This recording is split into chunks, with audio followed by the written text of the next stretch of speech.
We've got playoffs starting off in Americas and Pacific, and we also already have our 8 EMEA playoff teams as well, but there's still one more week as far as EMEA to solidify those playoff placements. Over the next few weeks, we're going to know exactly who's going to Masters Toronto. What it do?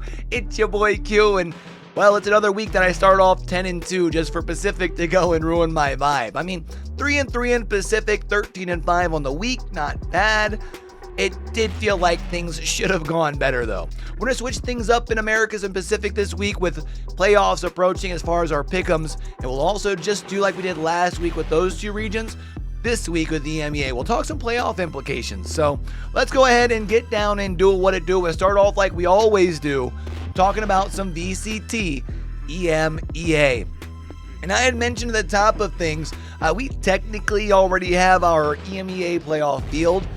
We just don't necessarily have their seeds locked in. Matter of fact, in Group Alpha, our playoff field gets decided by 2 matchups. But before we look forward, I do think I got to really kind of talk about where we've already been. What kind of happened last weekend? Carmine Court, what's up, man? Why y'all always let me down? And back-to-back weeks, I get the foot game wrong as well.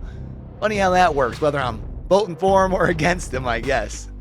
So unfortunately, that matchup I got wrong. Team Vitality, Liquid, BBL, Fnatic, Team Heretics, though, all picked up dubs. So 5-1 on the week, 18-6 through the stage so far. Pretty solid if I can say so myself. But we still have one more week to go as far as pick'ems the old way here in EMEA. 30 seconds or less, including a match to watch. So go ahead and give me BBL Esports over Foot Esports, Apex over Giant X, Gentlemates over Koi, Team Vitality over Na'Vi. Go ahead and give me Team Liquid over Carmine Corp, and go ahead and give me Fnatic over Team Heretics. And the game of the week is Fnatic versus Heretics, 2 undefeated squads that seem primed to lead EMEA into Toronto. So whoever wins here does get that 1 seed and a bye in that first round of the playoffs. Hey yo, what up? It's post-production Q here. Realize I didn't talk about implications in EMEA as far as for playoffs. Now, things get kind of interesting as far as Group Omega, just because in Group Omega, there's really nobody who's really locked into any of the top seeds per se. One thing that we do know is Carmine Corp cannot get the number 1 seed, but everything else can really move, and things get interesting because like Carmine Corp's only losses are against the 2 non-playoff teams. So if they beat Team Liquid, they would have the tiebreaker over Liquid, but not the other 2 teams, depending on who wins between Foot and BBL. So I'm not exactly sure how the rest of the things play out in Group Omega. What we're going to talk about is just simply the number 1 seed. So like I said, as far as Group Omega, Carmine Corp, they cannot get the number 1 seed. All right, as far as for Team Liquid, they kind of control their destiny. As long as they beat Carmine Corp, they do get that number 1 seed. As far as for the winner between BBL and Foot Esports, basically they need Team Liquid to lose. So if Team Liquid loses to Carmine Corp, the winner of BBL Esports and Foot Esports then becomes the number 1 seed. So I hope that clears up some of the confusion as far as that goes. Over in Group Alpha, it's pretty simple. Like I mentioned, as far as the match to watch, that Fnatic versus Team Heretics game, the winner of that gets the 1 seed, the loser of that match gets the 2 seed, and there are other 2 playoff teams as far as Group Alpha play against each other as well. So in that Team Vitality versus Na'Vi series, whoever wins that series gets the 3 seed, whoever loses that series gets the 4 seed.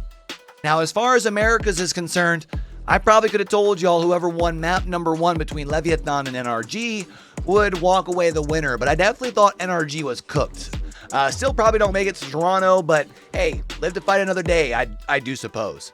G2, MIBR, Sentinels, Crew, and EG all picking up dubs, put me at 5-1 in Americas as well. Ends my stage number 1 regular season in Americas 22-8. I mean, 1 pick better than I was expecting going into the last week.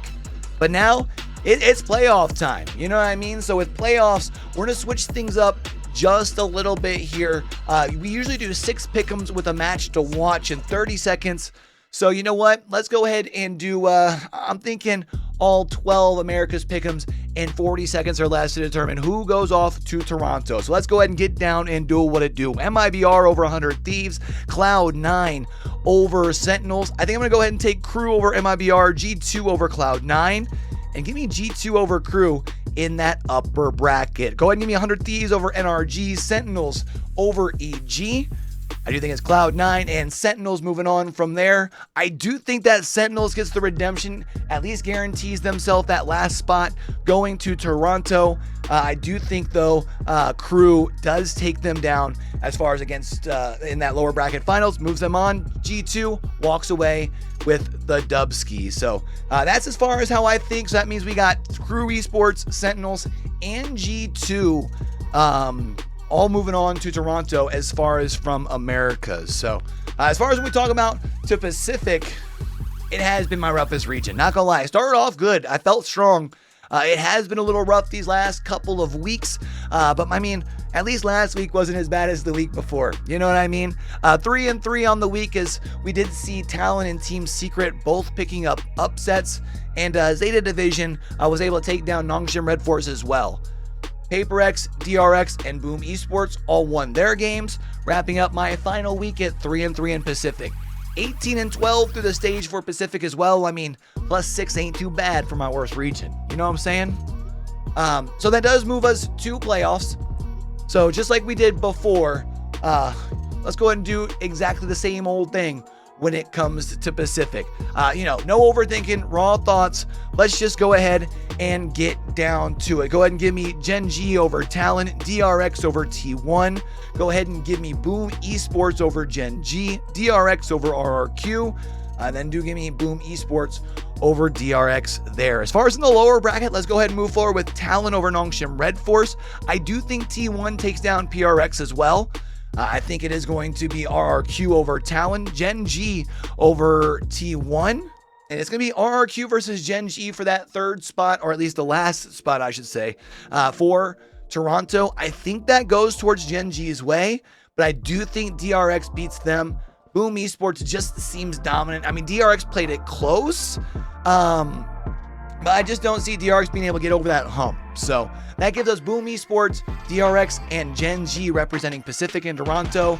And while it does feel weird to not see PRX representing the Pacific, I do feel like these three teams all have that pop-off potential. And I think realistically, any of the three of them could make a really deep run in Toronto as well, if not win the whole darn thing. So, I guess there it is. You know what I mean? Next week we'll have EMEA playoffs to go over, peep in how our other two regions have gone.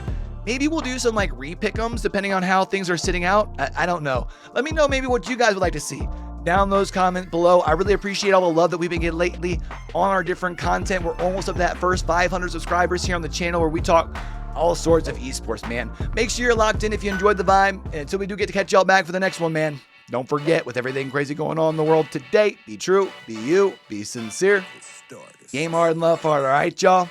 It's your boy Q, signing out.